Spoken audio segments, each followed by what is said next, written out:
E às vezes nos perguntam muito assim, mas o resultado do laboratório ele é definitivo. Não, ele não é definitivo. O resultado do laboratório ele é fiel àquela amostra que está sendo analisada. Mas o que vai ser definitivo vai ser o olhar do veterinário que vai estar ali junto daquele animal que veio que sabe da onde veio aquela amostra. E esse olhar atento do veterinário, ele é muito importante, né? E acho que todo veterinário de campo, bom veterinário de campo de suínos, é um epidemiologista. Talvez ele não saiba ainda, mas eu acho que ele é, porque ele vai ter que exercitar essas características.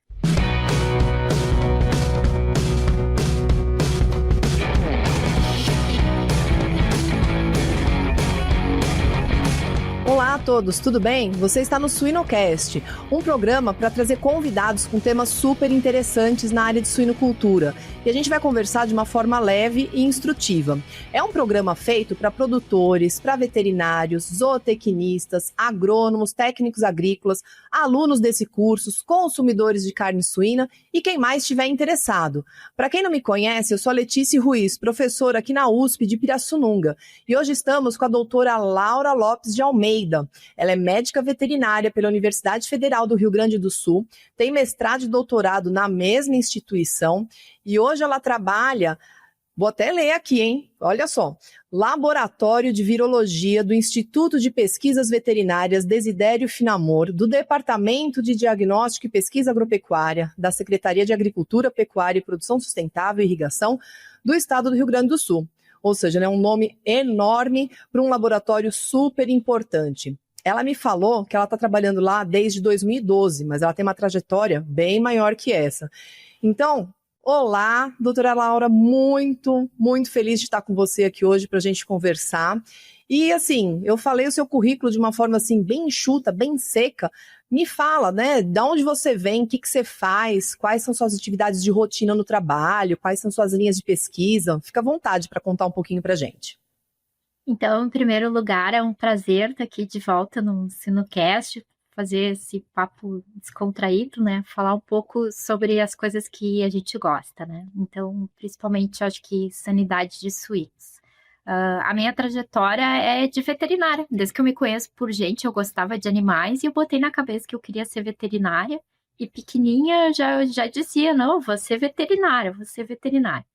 E quanto mais eu estudava na faculdade, mais eu me dava conta que eu gostava era de prevenir as doenças.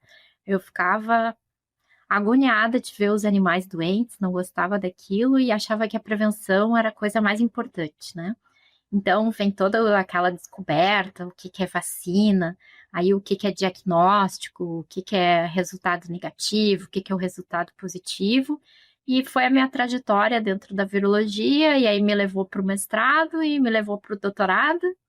E depois ainda tive oportunidade de fazer um período de pós-doutorado no laboratório de patologia, onde trabalhando mais com os colegas patologistas, aprofundando no diagnóstico, tudo isso fica muito mais claro, né? Que a gente não trabalha só com um agente, que o desafio dos animais no campo é aquela mistura, é aquele conjunto de patógenos e de situação que pode levar a um desequilíbrio, que vai ser a doença, ou pode levar a um equilíbrio, que vai ser o estado de saúde do animal, né?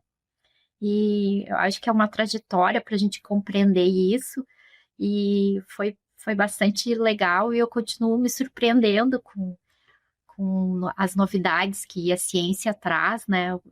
Eu continuo gostando de estudar, e daí essa busca pelo conhecimento me levou dentro do trabalho do IPVDF. A gente tem um curso de pós-graduação, mestrado, né?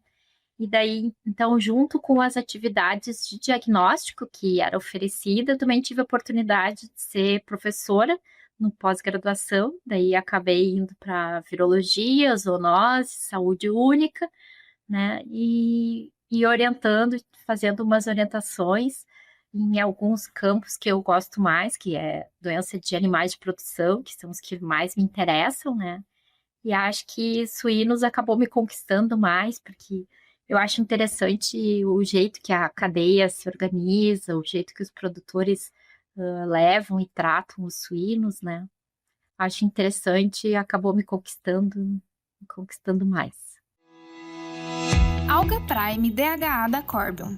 O ômega 3 DHA à base de algas para a nutrição de suínos em todas as fases de crescimento. Adicioná-lo às rações está mais fácil do que nunca. Acesse direto a fonte original de ômega 3 DHA e aproveite todos os benefícios. É melhor para o planeta, com impacto zero nos oceanos e baixa pegada de carbono. E é fácil de usar. A biomassa de algas altamente concentrada é adequada para múltiplas aplicações. Saiba mais em corbion.com. Nossa, muito legal saber que também tem a pós-graduação lá no IPVDF. Então, ó, pessoal, quem estiver querendo fazer um mestrado aí, vai lá, procura como é que é o processo seletivo, vai se informar, porque de repente é uma oportunidade aí para você abrir uma carreira na área de pesquisa, na área de prestação de serviços em sanidade, em saúde única, olha, super legal. E eu gostei muito de uma coisa que você falou também, que assim, que o animal ele não tem um agente etiológico dentro dele, né? Que são vários que podem estar ali coabitando, co-infectando esse hospedeiro, e aí um pode se sobressair, ou eles podem trabalhar em sinergia contra esse pobre hospedeiro aí, né, o suíno, e aparecer a doença. Então, como a gente vai falar, né, da importância e do papel do epidemiologista na cadeia de suínos, me explica como que o epidemiologista ia conseguir ajudar nessa mistureba de agente etiológico dentro de um animal. Então, acho que a primeira coisa é ter atenção, né? É aqueles princípios básicos lá do diagnóstico de clínica. Conhecer, fazer uma boa anamnese do grupo, do rebanho, de como é que se estabelece essa criação, como é que os animais se alimentam, qual é o tipo de ambiente que eles vivem, qual é a origem deles, chegaram todos juntos, como é que é o tipo de ciclo. Como é que é a organização do pessoal que trabalha com eles, quais são os cuidados, né? Então, todo esse histórico, ele enriquece muito a compreensão do veterinário e a gente pensa que é só olhar o animal, não, mas é saber a história daquela granja, como é que aquela granja, ela foi, qual é o objetivo daquela granja, né? Para que são criados aqueles animais? É recria? É uma GRC, é uma creche, é um crechário importante, né? O Brasil tem essas características de fazer ciclo completo, de fazer ciclos, etapas independentes, né? Então, e cada região do país também tem o seu jeito de criar os animais, então tudo isso vai ser importante, vai influenciar, né? E às vezes nos perguntam muito assim, mas o resultado do laboratório ele é definitivo. Não, ele não é definitivo. O resultado do laboratório ele é fiel àquela amostra que está sendo analisada, mas o que vai ser definitivo vai ser o olhar do veterinário que vai estar ali junto daquele animal que veio que sabe da onde veio aquela amostra. E esse olhar atento do veterinário, ele é muito importante, né? E acho que todo veterinário de campo, bom veterinário de campo de suínos, é um epidemiologista. Talvez ele não saiba ainda, mas acho que ele é, porque ele vai ter que exercitar essas características. Nossa, então não contaram para esse sanitarista que ele é um epidemiologista? Mas me conta então, eu sou epidemiologista, mas talvez o pessoal não saiba. O que é um epidemiologista? O que o epidemiologista faz? O que ele come? Onde vive? Ele tem amigos, né? O que é um epidemiologista? Ele tem amigos, é importante, os amigos sempre ajudam, né? E nos tiram dos apertos quando a gente não sabe muito bem o que fazer. A primeira coisa que a gente faz é perguntar para um amigo que sabe mais, né? Importantíssimo ter amigos. Eu falo que a gente não precisa saber tudo, a gente precisa saber quem sabe. Saber quem sabe. Daí procura uma indicação legal e vai lá e corre atrás, né? E sim, todo veterinário de campo é um epidemiologista. E epidemiologista vai ser esse que vai perguntar quantos animais tem nessa granja. Chegaram todos juntos? Chegaram por etapas, né? Da onde vem essa ração? Como é que é essa água? Existe tem coisas que não precisa nem perguntar, tem coisas que ele vai olhar, né? É preciso tomar banho, tem um registro, das visitas, tá a cerca lá fechadinha, a porteira tá fechada, e tá escrito não é proibida a entrada de estranhos, né? Então, o cercamento da granja, né, é uma das medidas de biosseguridade mais importantes das granjas, né? Então, para saber isso, não precisa nem perguntar. É só chegar lá e visitar e estar atento e olhar o registro. E todo mundo anota, todo mundo que visita anota, né? E existe a, a troca de calçado, existe a preocupação de tomar banho ou não, né? E quem são as pessoas que vêm aqui frequentemente nesse rebanho, porque a gente sabe que quanto mais se estuda, mais se vê a importância do homem como um veículo, né, de transmissão de patógenos importantes da criação, né? Nossa, com certeza. Com a sua fala aqui, eu estou enxergando a cadeia de transmissão na minha frente, a cadeia epidemiológica. Então, ó, o pessoal que está ouvindo aí, faz uma força aí de imaginar junto comigo aqui uma sequência. Você tem ali o animal doente, né, que vai ser a fonte de infecção, ele vai eliminar o agente etiológico por alguma secreção dele, urina, fezes, saliva, sangue, sei lá. E aí isso chega no meio ambiente, né? E aí você coloca todo mundo que está no meio ambiente nesse bolo. Pode ter ali vetores invertebrados, né? Mosca, barata. Pode ter pessoas caminhando por ali, a pessoa está contaminada a superfície dela, ou ela própria estaria infectada e ajudar nessa transmissão. Você tem caminhão, você tem água, você tem alimentos, você tem a parede, você tem a falta de cerca. Né? O pneu do carrinho. Pneu do carrinho que você está usando ali para carregar as coisas, tudo que está no ambiente pode ser via de transmissão, e aí a via de transmissão vai ajudar a chegar na porta de entrada do suscetível, né, que é aquele coitado que vai pegar o agente etiológico e pode ou não vir a manifestar o sinal clínico. Então, quando eu olho essa cadeia epidemiológica, juntando com o que a doutora Laura falou, eu enxergo o epidemiologista como uma mistura de detetive com um veterinário clínico, terapêutico, com um veterinário de prevenção, porque assim, ele tem que chegar lá, ele tem que diagnosticar quem está infectado, quem está doente, ele tem que tratar quem precisa, ele tem que investigar como que isso está entrando ou sendo transmitido dentro daquela população e tem que proteger o suscetível. Quer dizer, é muita coisa para ser feita, então tem que estar aí com a cabeça bem afiada, né? Eu falo que o epidemiologista ele tem que ter um modo de vida assim saudável, né? Porque ele tem que estar funcionando no momento que ele vai trabalhar, porque a cabeça dele vai ferver de tanta informação. E aí, quando o epidemiologista junta tudo isso, ele consegue, né, diagnosticar, ele consegue tratar, ele consegue prevenir, ele consegue interromper a cadeia de transmissão. Que todos aqueles fatores de risco, né, que a gente foi citando, eles ajudam o agente etiológico. Se a gente interromper, a gente facilita para o hospedeiro conseguir lutar, né, conseguir evitar ficar doente. Muito legal essa tua visão, doutora Laura, gostei bastante. E aí, pensando nisso, né, nesse risco que a gente tem a questão da biosseguridade, né, porque a gente sabe que o Brasil é muito bom em biosseguridade externa, nós somos exemplo aí para o mundo. E a nossa biosseguridade interna, eu já acho que a gente precisa aí tomar uma vitamina para ver se a gente se fortifica. Me fala a tua visão sobre esse assunto. Eu concordo contigo, acho exatamente isso, assim, a gente tem uma biosseguridade externa, nota 10, né, um orgulho para nós, excelente, mas a biosseguridade interna dentro do país, ela parece que cai no comum, parece que tá tudo bem, não, tô acostumado com aquilo ali, não, acontece assim mesmo, e eu acho que a gente tem ótimas oportunidades, né, no nosso dia a dia, de melhorar, de dar um salto de qualidade. A gente vive uma situação epidemiológica invejável, né, livre de PIRS, livre de patógenos tão complicados, como a gente vê esse exemplo de PIRS nos outros países, né. Nossa, a peste suína africana que está se espalhando lá, né, sim, pela Ásia já se espalhou, né, agora já entrou na espalhou. Europa. Eu tava lendo, na Tailândia já tem 2 genótipos diferentes de peste suína africana. Então, o que já era complicado, né?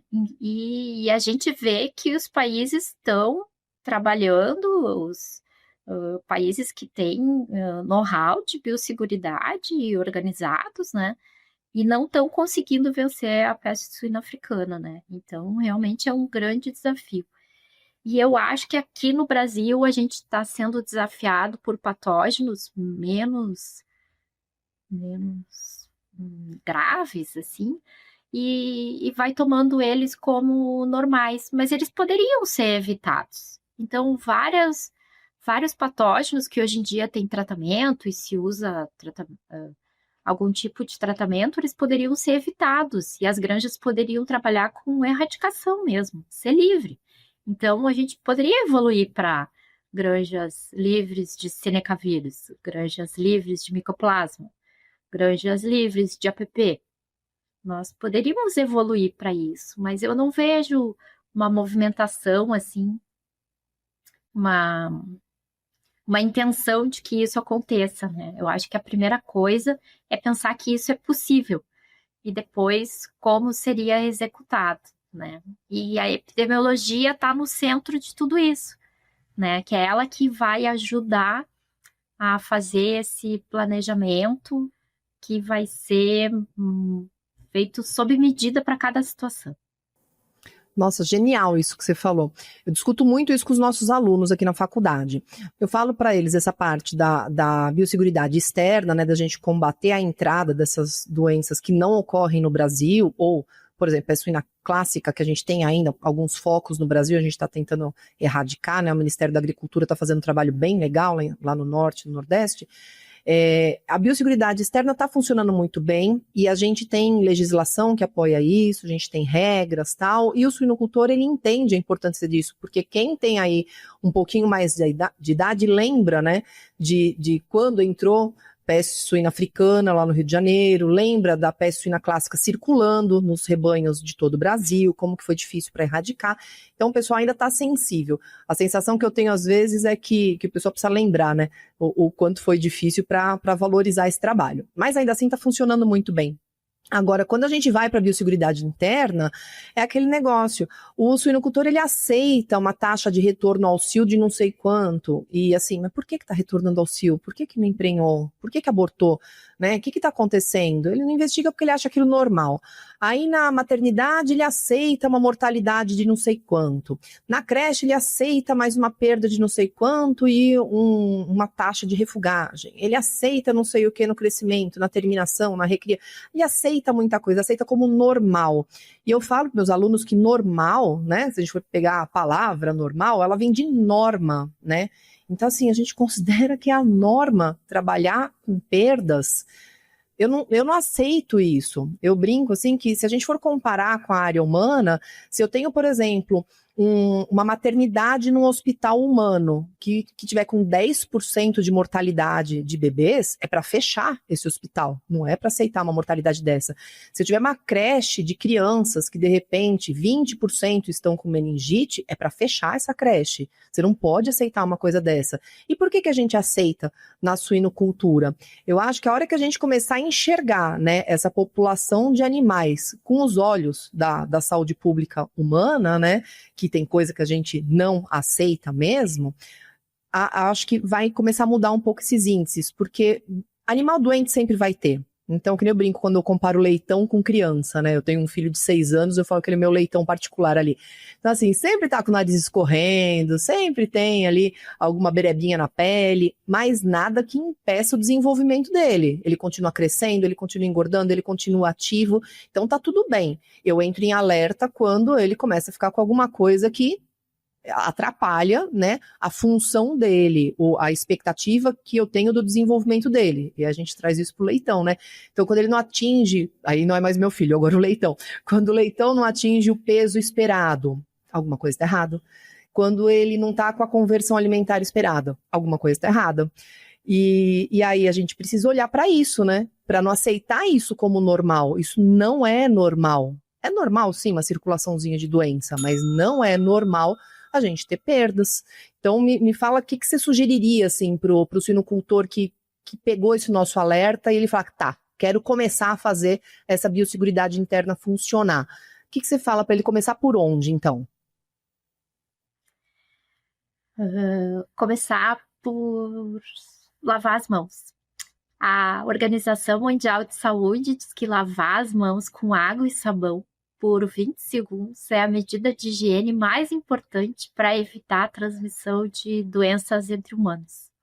Isso foi identificado nos surtos de influenza importantes, né? Mas também foi identificado nos surtos de ebola. E eu acho que a gente tem muita coisa a aprender com, com as recomendações da Organização Mundial de Saúde, que é levado para humanos, porque eu concordo exatamente com o que tu dissesse. Certas coisas que a gente considera na veterinária como aceitável, em humanos não seriam aceitável. Então, por que a gente não tem mais pias para lavar de mãos dos funcionários dentro das granjas? Entre categorias de animais diferentes ou entre galpões diferentes, sabendo que a gente tem uma microbiota de patógenos diferentes que faz parte dos animais. A gente não vai querer criar animais livres de qualquer patógeno, a gente quer criar eles exatamente isso como tu dissesse, que a gente quer proporcionar saúde, que eles tenham o desenvolvimento pleno da genética e daquele alimento que eles estão consumindo, né? Que eles tenham aquele desenvolvimento pleno. Então, por que a gente não pode trabalhar com medidas de biosseguridade interna dentro das granjas, né? Que facilitem isso. E daí lavar as mãos com água e sabão, né? Fazer aquele exercício, assim, que é bem simples, né? De esfregar as mãos entre os dedos. É uma medida super importante, é uma medida muito mais importante do que usar luva, por exemplo, né? Então, acho que coisas como essa e prestar atenção sobre as regras mesmo, né? O descarte, uma questão importante, a biohospital, né? A biohospital, ela acaba sendo um local importante para setorizar aqueles animais doentes, né? Mas ela deve ser a última baia a ser visitada durante a rotina de trabalho. E depois de visitar aquela baia hospital, com certeza o funcionário precisa de uma lavagem de mão e não deveria ter contato com animais saudáveis, né? Com os animais saudáveis do rebanho depois daquilo. Não, porque assim, a carga de micro-organismo patogênico lá na baia hospital é absurda, né? Você está falando ali de milhões, de bilhões de partículas infectantes que vão contaminar sua mão, sua bota, sua roupa, seu cabelo, tudo. Se você voltar sem fazer uma descontaminação e ir para uma maternidade, para uma creche, não importa, para reprodução, para terminação, não importa qual setor, você está levando esses patógenos. Você está levando junto. Você está levando tudo junto, então assim, não pode, de jeito nenhum. Aquele negócio, né? Você imagina, você tá, de repente, na sua casa, né? A cozinha tá limpinha, e você vai fazer jardinagem. E aí você volta ali com aquela bota cheia de terra e a mão suja. Se não foi você que limpou aquela cozinha, você pode ter certeza que vai ter alguém gritando para você sair da cozinha imediatamente, né? Então imagina isso. E quando você está indo para um ambiente mais contaminado, você está coberto, né, de terra, não é terra, vai ser micro-organismo. E que você vai levar isso para uma maternidade. Você não poderia entrar com a bota de jardinagem lá no hospital, na maternidade, né? Não. Então, sempre fazer esse paralelo. Tipo, você vai tomar um banho antes de visitar um nenê, né? Então, por que você não troca de roupa e toma banho? Ou pelo menos lava a mão e lava a bota para entrar na maternidade? Claro. Então, Ou troca a bota, né? Ou lava a bota. Sim, troca a bota, eu acho melhor. E, por exemplo, a bota. Pô, lavar a bota não é fácil, né? Nem um pouco fácil. Mas ter um lavador de bota, aquelas escovas, ajuda um monte, ajuda muito. Então, tem que ter um lavador de bota também para ajudar, né? O funcionário, o veterinário a lavar a bota. E facilitar pro colaborador, pro trabalhador, né? Porque assim, quem tá lá no dia a dia, você tá ali correndo, tal, né? E assim, tem o lavador de bota, mas não tem onde você se apoiar. Então você fica parecendo assim, o Homem-Aranha, né? Se segurando pra não cair. Gente, pelo amor de Deus, um banquinho, né? Tem que ter um negócio pra pessoa sentar, banco, pra ou conseguir... uma alça, ou daqui a pouco a alça Sim, também, né? sim. Mas uma coisa Alguma que seja coisa confortável. Porque o proporcionar que isso seja que seja mais confortável, vai ajudar a adesão, Isso que é importante. Com certeza, tem que facilitar. Você me falou, tô lembrando de uma granja que eu visitei na Suécia, era uma granja da faculdade, ok, mas ela operava como granja comercial, e assim, para você ir de um galpão para outro, tinha, né, na porta do galpão a pia, tinha lá a água disponível, né, o sabão, tinha álcool iodado, tinha também o lavador de botas e o banquinho. Então a gente tinha que sentar, lavar a bota muito bem lavada, ali num lavador de botas parecido com aquele de abatedouro, sabe? Sim, sim. Então a gente lavava super bem a bota, tinha que checar se estava bem lavadinha. Aí depois a gente passava para a segunda etapa ali, que era onde lavava a mão, passava o álcool iodado e aí entrava. E aí saí, vou no segundo galpão, fazia tudo de novo, vou no terceiro. Se eu lavei 15 vezes a mão lá, foi pouco, né? Devo ter lavado mais que isso. Então, claro que um funcionário, ele não vai entrar em todos os galpões que nem eu entrei, eu estava fazendo uma visita. Mas se ele tiver que, durante o dia, trocar e entrar em galpões diferentes, em 2 ou 3 galpões, então ele vai ter que fazer esse procedimento para evitar levar contaminação de um lado para o outro. E eu fiquei chocada com essa informação, que lavar a mão, então, previne não só gripe, mas ajuda até em transmissão de ebola. Gente, ebola é super grave, né? E lavar a mão, que é uma coisa tão simples. Então, biosseguridade não é a gente ficar vestido de astronauta. Basicamente, assim, lavar a mão e não tossir na cara do animal já ajuda? Já ajuda.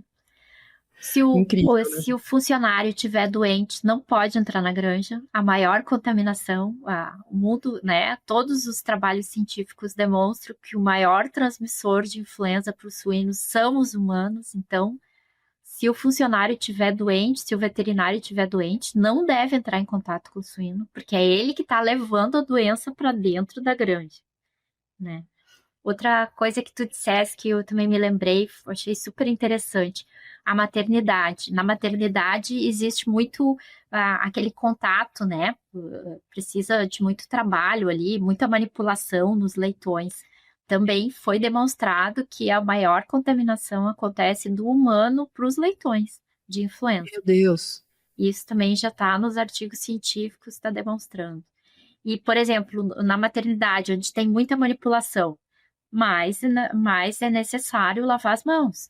E outra coisa importante que tu tinha perguntado, como começar? Setorizando, né? Então, o carrinho vai ser de um setor, ele não vai ir para outro setor.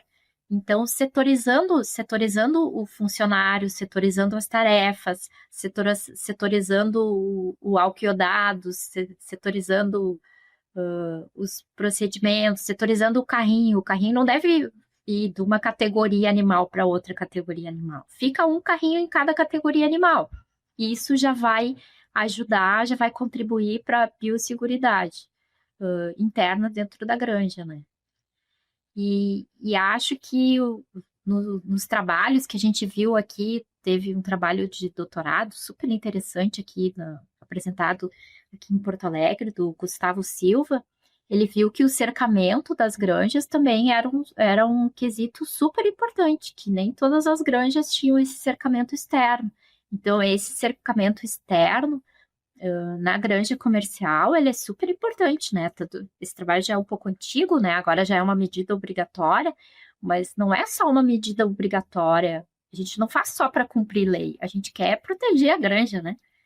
Então, pensar que esse cercamento externo e o controle de acesso de pessoas é fundamental.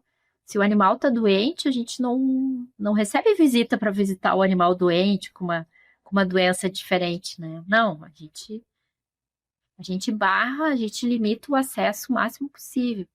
Acho que os exemplos de influenza, de controle de influenza aviária nos ajudaram muito, né? A gente tem muito a aprender com a avicultura, que está sempre na frente, né, nas questões de biosseguridade. Não, a avicultura, sim, os nossos colegas estão de parabéns, porque eles fizeram a lição de casa deles muito bem feita, da década de 70 para cá, e os nossos amigos suinocultores, eles fizeram muito bem a da biosseguridade externa, né? Da interna eles deixaram um pouquinho de lado, mas a gente vai retomar isso, hein, ó. A gente vai conseguir.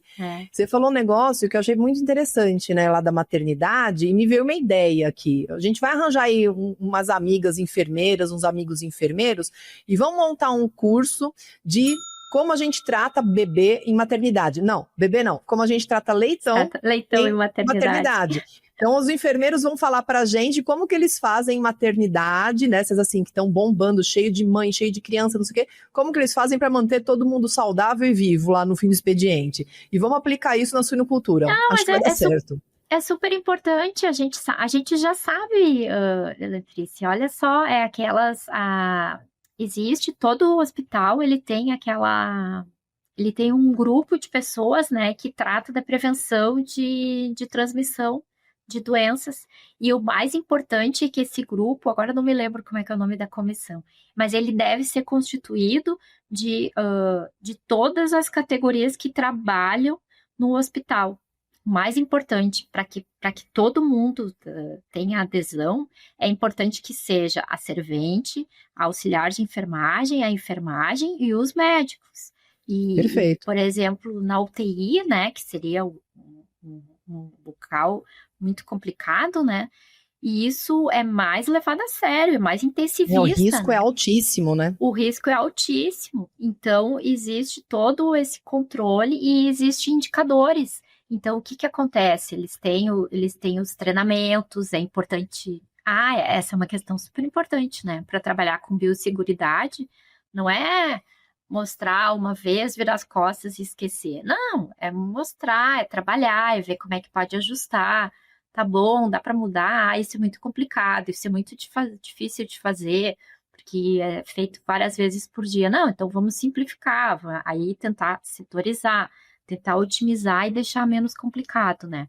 Mas Isso é ótimo, porque é aquilo que você falou que tem que ser sob medida, né? É um programa de biosseguridade para cada granja. Não adianta a gente querer fazer o mesmo e vender o pacote do checklist ali que vai ser igual para todo mundo, porque os desafios são diferentes. Então precisa ser realmente, faz o que deu certo, mantém, o que não deu certo, muda, substitui, melhora, descobre novas formas, porque daí essa questão de todo mundo, de todos os níveis, ter voz e poder falar é super importante, porque às vezes vai lá, o veterinário tem uma ideia muito boa, mas quem está no dia a dia ali enxerga de outro jeito e tem uma solução melhor do que aquela que o veterinário está apresentando, do que um outro funcionário está apresentando. Então é super importante nessa troca entre todo mundo. E daí ter um tempo reservado para poder conversar sobre isso. Não pode ser correndo. O veterinário não pode entrar correndo e sair correndo. Não, tem que ter um tempo. Qual é o problema? O que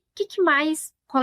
Qual é o maior problema aqui? O que foi mais difícil de executar? O que foi mais fácil de executar? Então, fazer um treinamento e fazer um acompanhamento e usar algum tipo de indicador para ver. Então, por exemplo, ter alguma meta. Então, por exemplo, se a mortalidade estava tanto, ou se o número de tratamentos daquele lote era tanto, fazendo essas medidas, a gente conseguiu reduzir o número de tratamentos, conseguiu ter algum tipo de indicador, né? E isso também vai dar um estímulo e vai ser importante, né? Para que todo mundo entenda que aquele trabalho que está tendo adesão está tendo resultado, né? E se não tiver tendo adesão... registros... Não, desculpa te interromper, continua. E se não tiver tendo adesão, por que não teve adesão? Ou por que piorou? Porque uma medida que daqui a pouco se pensou que era super boa, acabou confundindo, não pode ser cumprida e acabou piorando. Então para tudo e volta e rebobina, né? E conversa de novo. Não, mas é isso, né? Eu falo que assim, eu adoro ter uma opinião formada, porque eu posso mudar ela a qualquer momento. Então, assim, é importante eu entender porque eu tomei aquela decisão. E isso que você está falando dos registros, para você ter índices, é super importante, porque às vezes você está fazendo uma coisa que, assim, é um trabalho de formiguinha, né? Aquilo ali vai impactar... a cada vez que você faz, impacta numa melhora de 1%. E aquele 1% todo dia você não enxerga. Só que quando você vê o acumulado num período, é uma coisa monstruosa 1% ao dia. É muita coisa. E no dia a dia a gente fala, poxa, eu tô fazendo tudo isso aqui, não tá dando em nada.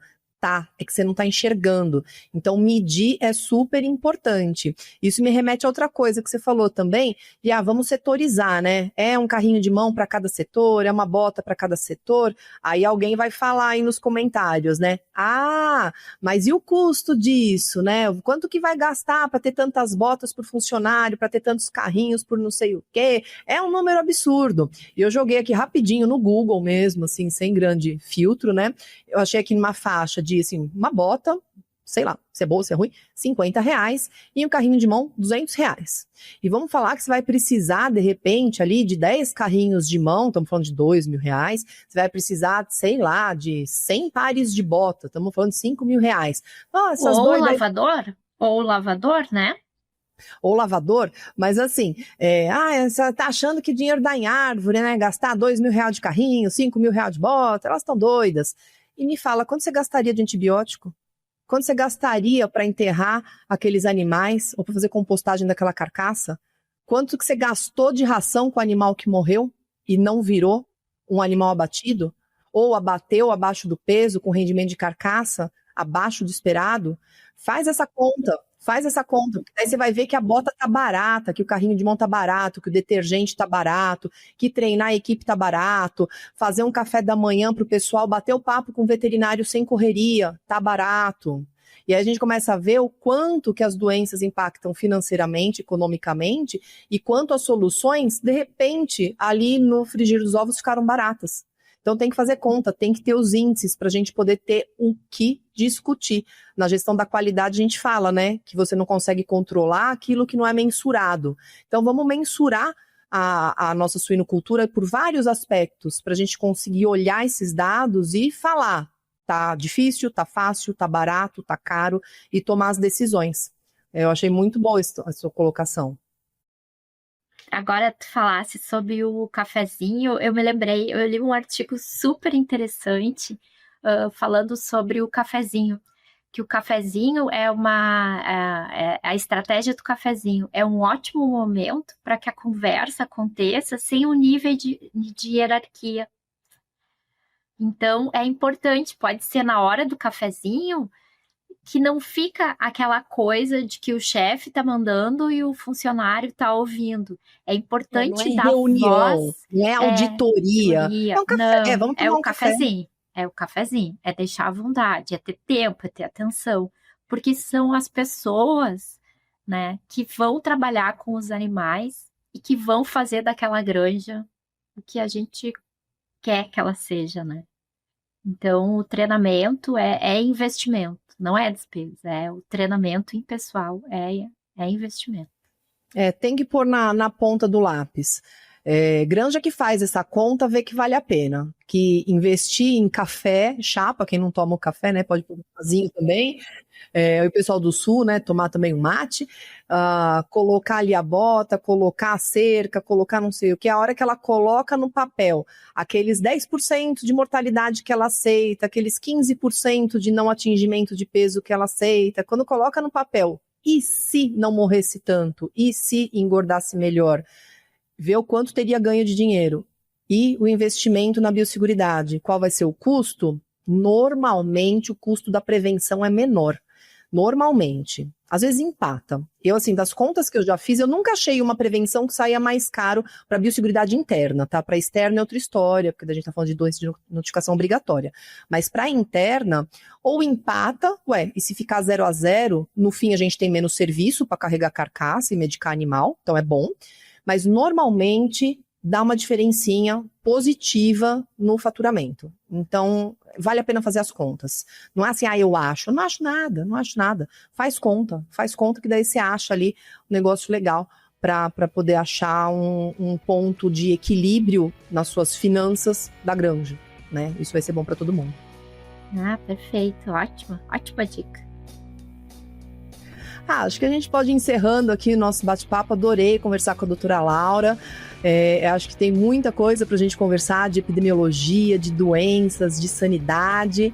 Já fica a dica aí que eu acho que a gente vai chamar ela de novo aí em algum momento. Fala pra gente aí nos comentários se vocês gostaram, né, da entrevista de hoje, que daí a gente já vai agendando a próxima.